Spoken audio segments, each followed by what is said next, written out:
Hey everyone, Geoff Ryan with IDefine here, and this is the IDefine the Future podcast. So this is episode 4, and actually, I'd say definitely the most exciting news that I'm bringing to you yet. So it's not just exciting news for podcast comparison, but within our community, within our organization, our effort from IDefine and then the Kleefstra Syndrome community.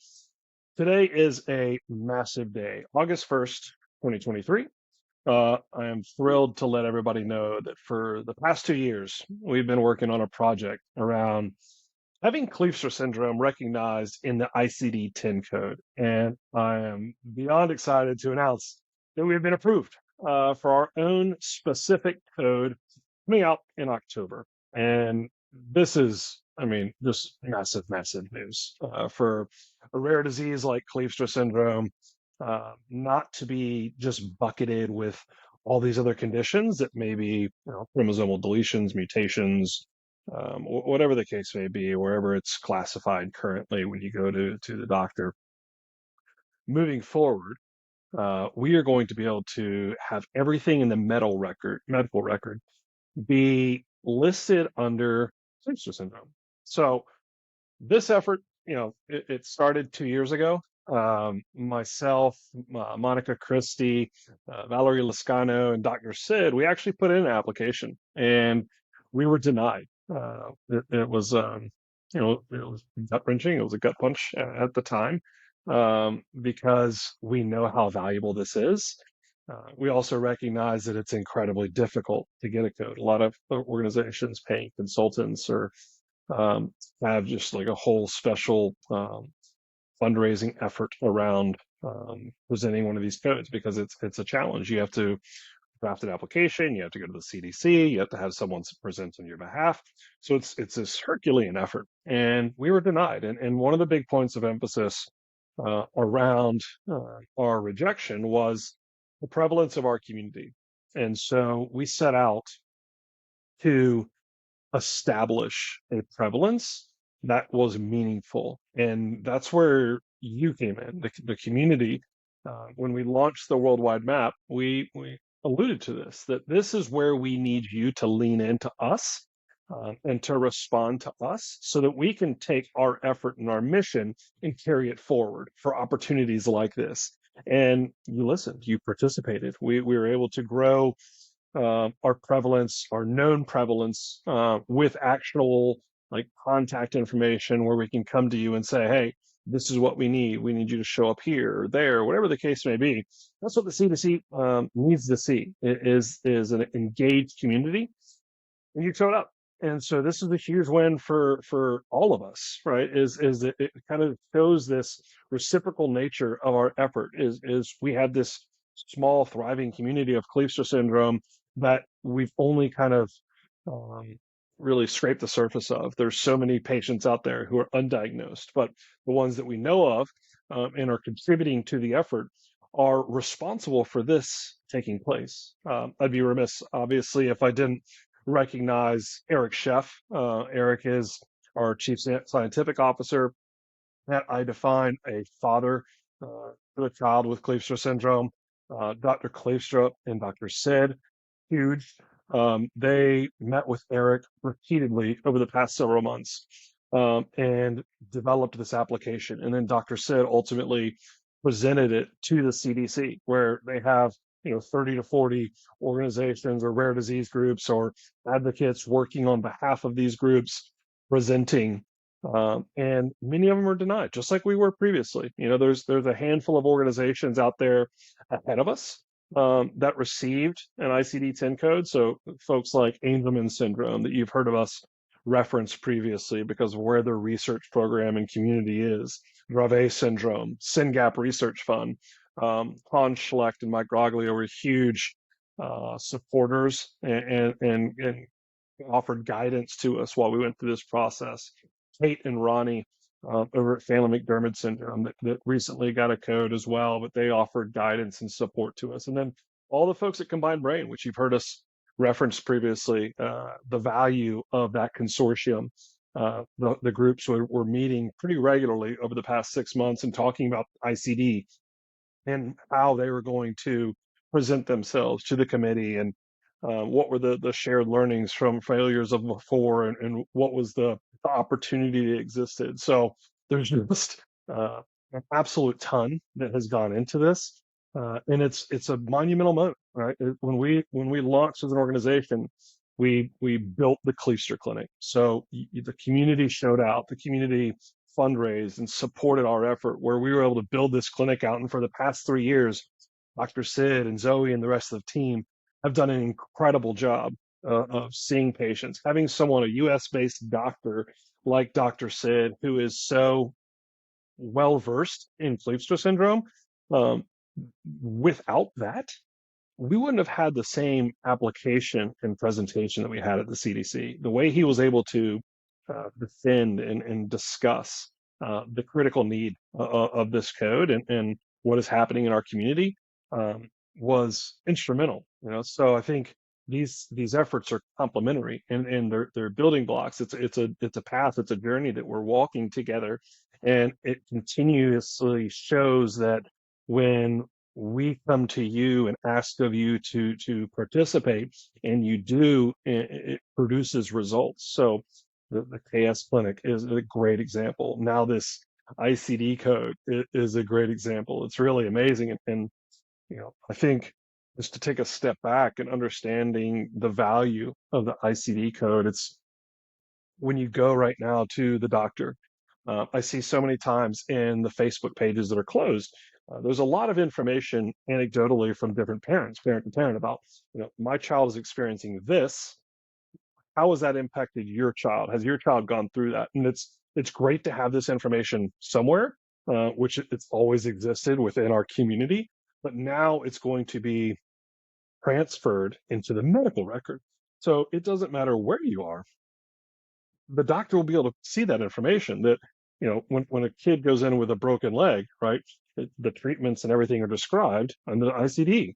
So now that's going to happen for KS, specific to KS. Like, that is, I can't emphasize that enough, that when someone goes into the doctor with sleep issues or GI issues or whatever the case may be, that our kids have to deal with, it's now going to be visible to clinicians how this was treated. What were the symptoms? What were the things taking place? How were the symptoms mitigated? What was the whole treatment plan? And having that available so that there could be standardization in care, beyond a parent having to go into a Facebook. Like, that's just a wild system that we had to build out of necessity, right? But it's definitely not best case scenario. Best case scenario is having the clinicians be able to share this information laterally, and then they could be able to implement that in real time. So it's a massive win there. It should help with gaining prevalence. So when you have a recognized code, it'll help bring new people into our community with a diagnosis. It's going to help with insurance claims, right, and supportive services, because it's listed in there. It's not some kind of random bucket of all these other disorders. It's specific to KS, and it's categorized and standardized that there is a need for this particular service. And here's all the information, insurance company, right? And so it will allow us a little bit more of an arsenal to combat some of the resistance that we meet. And so it's huge there. It's insurance, it's prevalence, it's standardization of care, it's awareness from pharmaceutical companies. When pharmaceutical companies see that this is a recognized condition, it's going to confirm, it's going to legitimize that there is a community that is organized, that is in constant contact. And when pharmaceutical companies are looking at conditions to invest in, pursue, so on and so forth, one of the big holes that they can't meet the need on is that piece of the community orchestration, of the connection, of the mobilization. And so if a treatment were to become available to us, does anybody have the ability to connect with the community and drive them towards the opportunity? That's a huge component of why we exist. And when a pharmaceutical company sees a condition like Kleefstra that is recognized in the ICD code, then that in and of itself tells you that there's a well-organized effort. So, um, huge, huge moment. A couple of months out of KS Awareness Day, getting this news, we are beyond thrilled. I don't think I could emphasize enough um, the gratitude we have for people that have helped us along this journey, but also how important it is for you to engage, for you to lean into our effort, because these are the things that end up taking place. And so, next steps here will be when the code actually comes out, we're going to come to you with an ask regarding next time you're at the doctor, making sure that whatever the number comes out to be, the code number that we receive, the ask is going to be for you to ask your doctors to make sure that when you visit, that it's classified in the code, right? So once we have the tool, then we need to use the tool, and there is going to be community involvement and a community need to act there, but again, I think as we continue to talk about the importance of this, reference Eric wrote a great CSO corner a couple of months ago about the ICD that we can reference and you can read up on. But the more we're able to use this tool, the better the benefits, the return will be for the community. And so I think, with that in mind, we need to think about what are the other opportunities where that exist right now where that community involvement is critical. And it's the worldwide map. I think I alluded to it earlier. The application I really do not believe would have been approved without showing those numbers. When we launched the worldwide map, we started with zero. Obviously, we were building from scratch, but showing the trajectory month over month in kind of a quarterly census or a monthly census and then a quarterly census of showing how the community was coming out and raising their hand and saying we exist. We've said on social media several times in our posts that the CDC wanted to see a prevalence of one in a million, right? And so for the U.S., that would be 300 people. We're just shy of that in the map.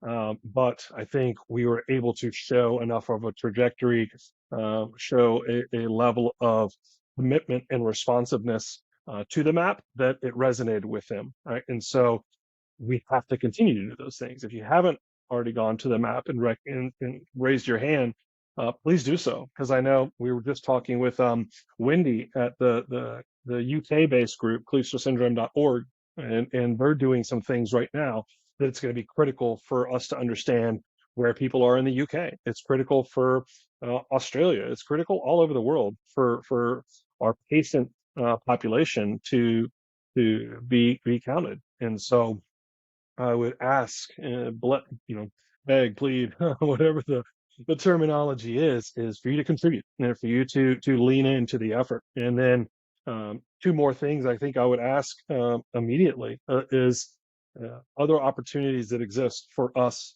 to lean in and further our mission together because the community is helping propel this. It's a three-legged stool as far as we're concerned, and it starts with the community. Um, I just put out a thing for the North American Family Conference in 2024 that, it's build community, build the future. And that's what we're doing. Everything else is a little bit downstream from building the community, right? We're not going to be able to build out a clinical care program without the community. We're not going to be able to build out a research program without the community. We're not going to be able to build supports for the community without the community. So the other two opportunities that exists right now is the biorepository. So I've been posting a lot about that this week. Today, actually, they're in Jacksonville. There's an opportunity to go contribute biosamples in Jacksonville later this week up in Queens, August 6th. And we've had some families already contribute to this effort. It's free. It's through our partnership with Combined Brain. We are paying a fraction of what it would do or what it would cost us to do on our own. And basically, we had set a goal of 20 biosamples so that researchers could be able to study biomarkers, how this condition progresses, how a treatment could potentially impact it. It is a monumental effort if we were to do it on our own. We're leveraging the resources of our relationship with Combined Brain. It's free for you. And all we have to do is show up. It's an opportunity that expires at the end of this year. So there's a handful of conferences that we can visit, other rare disease groups. They have a room where you can go in, you can take a survey, submit a biosample, blood in this case.